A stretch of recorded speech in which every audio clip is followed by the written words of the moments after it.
ഈ പ്രായത്തിൽ സഹിക്കാൻ പറ്റുന്നതിനപ്പുറം അവളെ സഹിക്കുന്നുണ്ട്. ഇനി മോനും കൂടെ എന്റെ കുട്ടിയെ ദ്രോഹിക്കരുത്. സത്യ,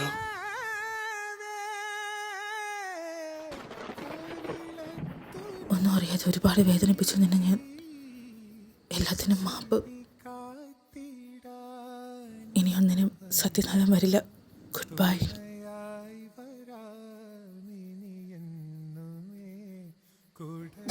ഗുഡ് ബൈ പറഞ്ഞാ പോണത്. വല്ല കടുകയും കാണിക്കോ അമ്മ?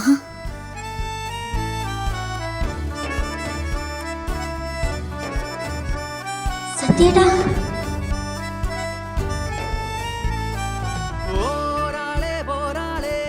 கண்ணால காதல் சொல்லி போராளே போராளே நெஞ்ச திருடி போராளே போராளே போராளே கண்ணால காதல் சொல்லி போராளே போராளே நெஞ்ச திருடி